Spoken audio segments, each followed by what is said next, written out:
हम सब लोग एक सूत्र में इसीलिए बंधे हैं क्योंकि हम लोगों का लगातार इस सरकार में अपमान हो रहा है, हमारे साथ भेदभाव हो रहा है, हमारे आरक्षण को छीना जा रहा है। कल ही हमने आपने सबने वो तस्वीर देखी।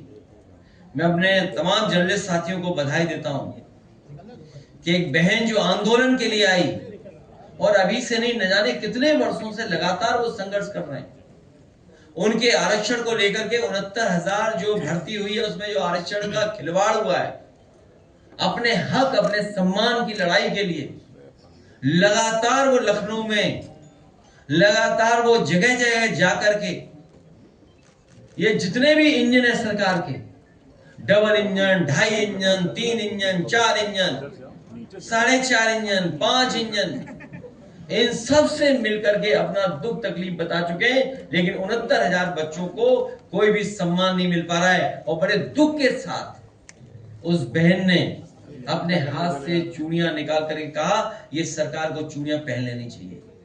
सोचिए आज के समय पर लोकतंत्र को और लोकतंत्र में ये परिस्थितियां बन रही हो, सरकार ये परिस्थिति बना रही हो, और वो सरकार परिस्थिति बना रही जिसने कभी ये नारा दिया था सबका साथ सबका विकास।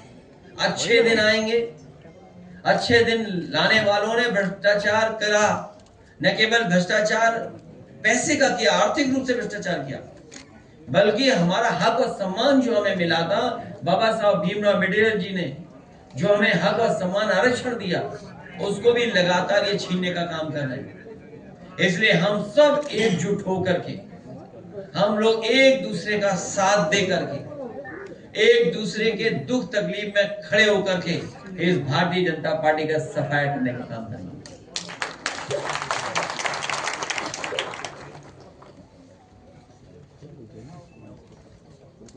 पूछिए। एक तरफ भारतीय जनता पार्टी में तमाम करप्ट और भ्रष्टाचार जो लोग हैं वो मंत्री बने हुए हैं, और दूसरी तरफ समाजवादी पार्टी के सरकार में कैबिनेट मंत्री रहे गायत्री प्रजापति जी लगातार 7 वर्षों से लगभग जेल के अंदर।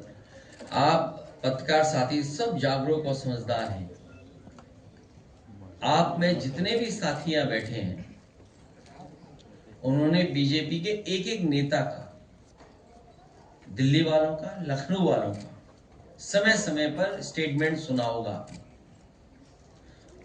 भ्रष्टाचार को लेकर के, और खासकर समाजवादी सरकार में जो मंत्री थे उनको लेकर के। लेकिन जब इनको वोट की जरूरत थी तो उनकी पत्नी, उतने परिवार के लोगों को मुख्यमंत्री जी ने बुलाया और कहा कि आप समाजवादी पार्टी के खिलाफ वोट कर दीजिए, मतदान कर दीजिए, आपके सभी केस वापस हो जाएंगे। ये आप सब जानते हो, किसी से छिपा नहीं है। उन्होंने मतदान भी किया हमारे खिलाफ।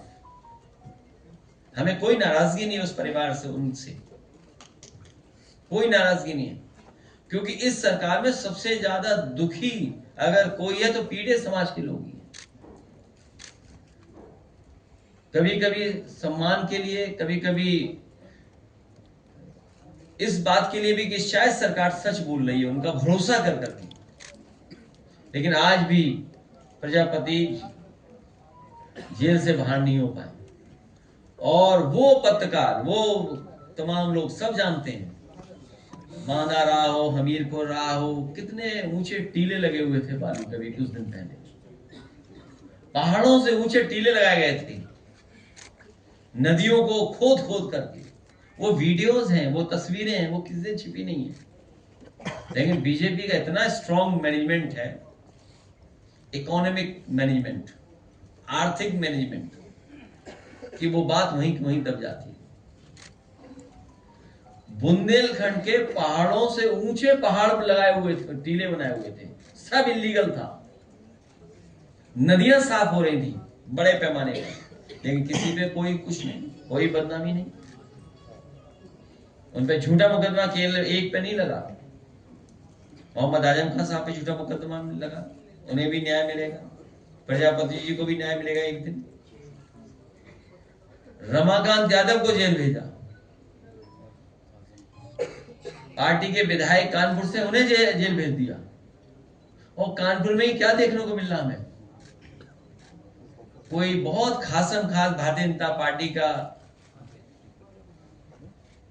है जो पकड़ा गया। छोटे छोटे अधिकारियों पे तो कार्रवाई हो रही है। बहुत बड़ा माफिया भैया वो हम नाम नहीं लेना चाहते थे, हमारा नाम आ रहा था उसमें। ये हमारा साथी एकदम कह रहा हो, ये सच है। इस सरकार से केवल गरीब मुकाबला कर सकता है, गरीब लड़ सकता है। जिसका नाम लिया इन्होंने,